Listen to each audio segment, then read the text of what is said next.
Hello, everyone, and welcome to Uncivil Law, where we learn through the misfortune of others. To increase your legal knowledge, please hit the subscribe button. For today's case, we have the case of William McCraney versus the Southern Baptist Church. In this case, Mr. McCraney was fired by the Southern Baptist Church for lack of a better description, and the District Court and the Court of Appeals said it was okay. So we're going to cover the Court of Appeals decision today. What makes this particularly notable is that there was a vote to go en banc, and 8 members of the 17-member court said that they wanted to rehear the case en banc, which is not a majority, so the case was not heard en banc. But 8 members of the court thought they should take another look at it, even though they didn't. So perhaps this is prime for Supreme Court review with that kind of division. I guess we're going to find out. But let's get started with this. The ecclesiastical abstention doctrine recognizes that the Establishment Clause of the First Amendment precludes judicial review of claims that require resolution of strictly and purely ecclesiastical questions of religion. Matters of church governments, as well as those of faith and doctrine, constitute purely ecclesiastical, religious questions. But the First Amendment does not categorically insulate religious relationships from judicial scrutiny, for to do so would necessarily extend constitutional protection to secular components of those relationships, which would impermissibly place a religious leader in a preferred position of society. So, as may be a bit of an understatement to say the very least, this is a very complicated area of law. Where does matters of church begin and where do matters of state begin? Because the First Amendment, of course, protects against establishment of religion and also against interference with religion. So the government can neither favor nor oppose government. It has to oppose church. It has to allow church to do church stuff. And exactly where does it stop and where does it start is really complicated. And the courts have, generally speaking, said that when it comes to ministers, the leaders of the religious aspects of the church, they are not subject to many of the requirements that would apply to many businesses. So, for example, the law dealing with discrimination for sex or race or religion, of course, or even homosexual status, those laws do not apply when it comes to the hiring of ministers, the actual officiants of the church. However, it does apply to those who are not in a ministerial role, to those who are merely helping out the church, like a janitor, maybe, for example. And now exactly where the line is between those two things becomes complicated. And that's just one example of the levels of complication in this area. So the government trying to figure out where it can and cannot interfere with church is complicated. And so this guy being disciplined by the church, is that a thing that if they did it for otherwise improper reasons that the government can do something about, or is it merely something that's within church governance? So the court is going to once again struggle with this dividing line. So let's watch them struggle. Critically, many of the facts have yet to be developed because the issue was initially dismissed.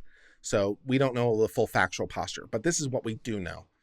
McCraney formerly worked as the executive director of the General Mission Board of the Baptist Convention for Maryland and Delaware, one of 42 separate state conventions that work in concert with the Southern Baptist Convention. So he worked in a subordinate parish or something of the Southern Baptist Church. I'm not sure that's the right phrase, but whatever.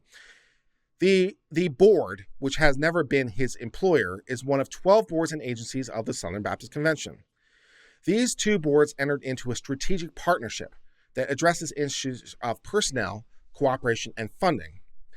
McCraney declined to adopt a new partnership agreement on behalf of the board, and the other board notified the other board that it intended to terminate the partnership agreement in 1 year. So this guy said, I don't want to have this partnership. He said, I don't want to do it. So the one board said to the other board, we're going to deny we're going to end our relationship. McCraney's employment was neither terminated or his employment was either terminated or he resigned. So as a result of this, he was either fired or he left. After his termination, McCraney was uninvited to speak at a large mission symposium in Louisville, and a photograph of McCraney was posted at the headquarters of Alpharetta, Georgia. So this guy was in charge of one association of the Southern Baptist Church, and he didn't want to renew an affiliation with other parts of the Southern Baptist Church for some reason. As a result of this, he was fired or otherwise driven out, and a photograph of him was put out as, danger, apostate or something. at the headquarters. So he'd like to sue for his termination, but then the question becomes, is this a matter of ecclesiastical jurisdiction or is this a matter of state jurisdiction? And the state is, of course, well incentivized by the First Amendment to keep those things clear. McRaney alleges that the one board intentionally made false statements about him to the other board that resulted in his termination.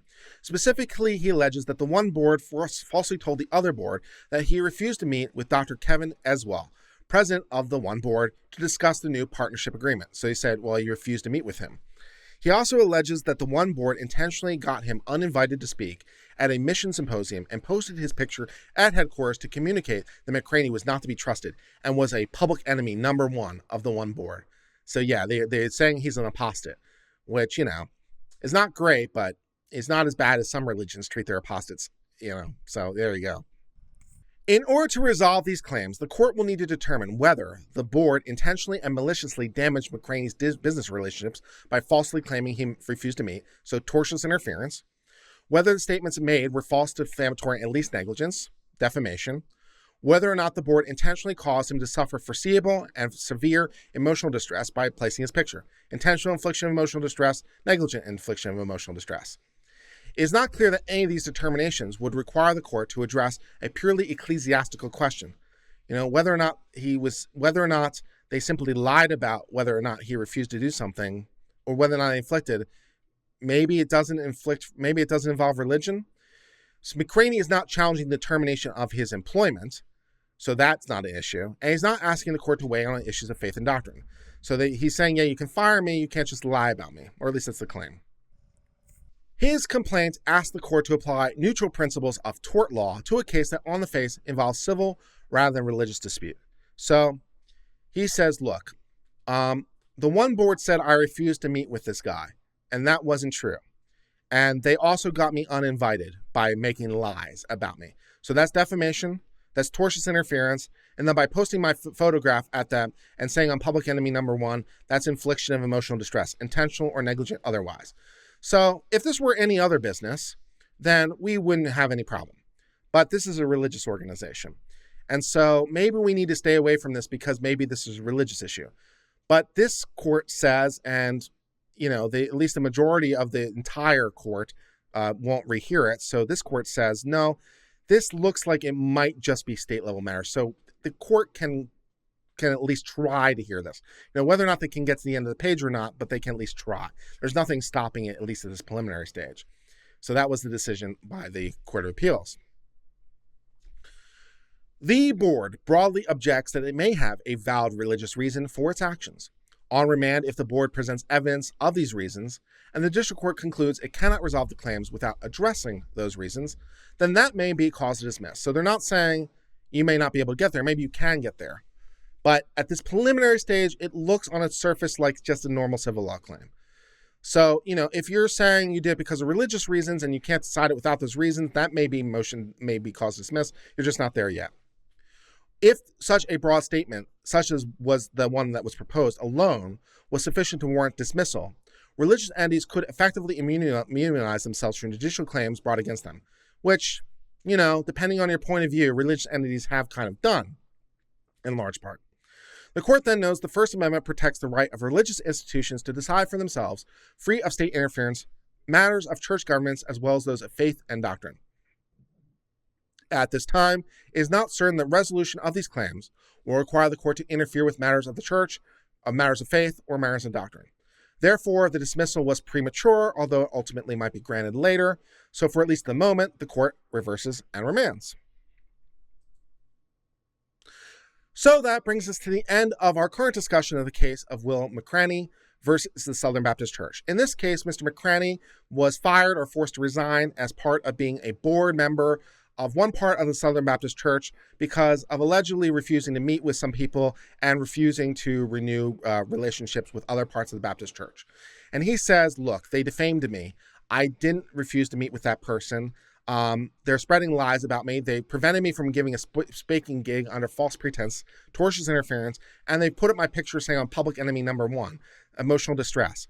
And the Court of Appeals, in a very controversial, very split opinion, even in the full en banc, said, well, we can't make that determination right now. You can go back to trial and you can show why it was or was not driven by religious reasons, but at least on surface, it looks like a strict civil claim. So you can proceed forward for the moment.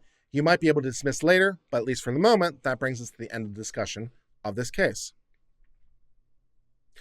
Thank you so much for being part of the Uncivil Law family. If you enjoyed this legal education content, please hit the subscribe button. It really helps the channel grow. We appreciate your continuing support. And until later, my friends, cheers and goodbye.